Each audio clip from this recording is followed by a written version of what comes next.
नमस्कार, ये है कहानियों का अद्भुत संसार। किस्सा कहानी, कहानियाँ जिनमें हम लिखते हैं खुद को।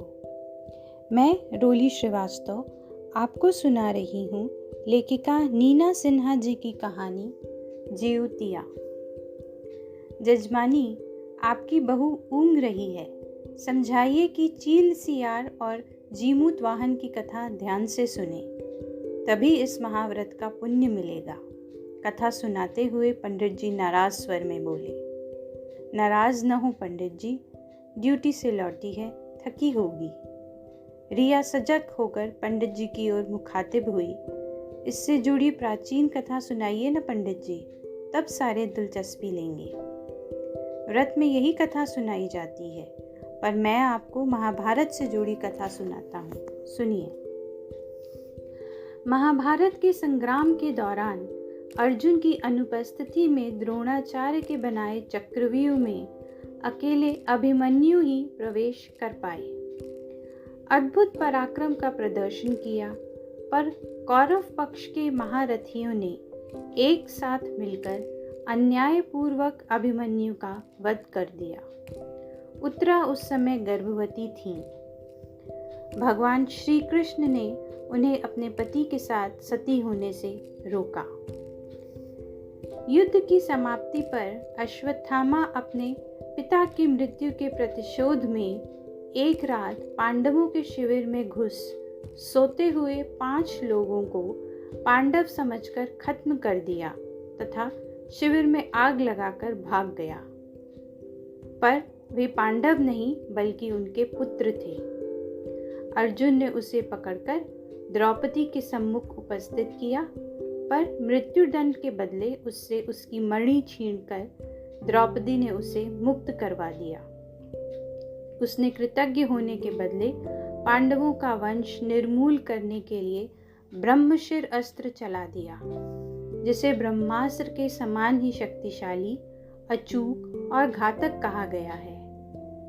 पांडव श्री कृष्ण की कृपा से बच गए तो अश्वत्थामा ने उसकी दिशा उत्तरा के गर्भ की ओर मोड़ दी। उत्तरा की करुण पुकार सुनकर श्री कृष्ण ने सूक्ष्म रूप से उनके गर्भ में प्रवेश करके पांडवों के एकमात्र वंशधर की रक्षा की, किंतु जन्म के समय बालक मृत पैदा हुआ। तब भगवान श्री कृष्ण ने सूतिका गृह में प्रवेश किया। सुध-बुध खो चुकी श्री कृष्ण पर अथाह विश्वास रखने वाली उत्तरा मृत बालक को गोद में उठाकर कहने लगी, बेटा, त्रिभुवन के स्वामी तुम्हारे सामने खड़े हैं। तू धर्मात्मा तथा शीलवान पिता का पुत्र है। अशिष्टता अच्छी नहीं। सर्वेश्वर को प्रणाम कर। सोचा था कि तुझे गोद में लेकर इन सर्वाधार के चरणों में मस्तक रखूंगी, पर मेरी सारी आशाएं नष्ट हो गईं। भक्तवत्सल भगवान ने मृत बालक पर जल छिड़ककर अपने योग बल से उसे जीवित कर दिया। उसकी सांस चलने लगी। चारों ओर खुशी की लहर दौड़ गई। पांडवों का यही वंशधर, जो कुरु वंश के परिक्षीण होने पर पैदा हुआ था, आगे चलकर राजा परीक्षित कहलाया। श्री कृष्ण द्वारा उत्तरा के बच्चे को पुनर्जीवित करने की कथा के कारण व्रत का नाम जीवित पुत्र का व्रत पड़ा, जो संतान की लंबी उम्र और स्वास्थ्य की कामना के लिए किया जाता है। जिस तरह भगवान ने पांडवों के वंश को विनष्ट होने से बचाया, उसी तरह सब पर कृपा करें। बड़ी अच्छी कथा सुनाई आपने पंडित जी। पंडित जी मुस्कुराए और चपल बहुरानी वहां से चंपित हो गई।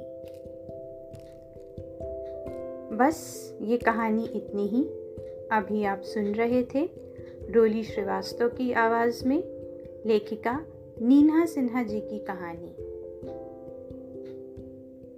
फिर मिलते हैं एक नई कहानी के साथ। नमस्कार।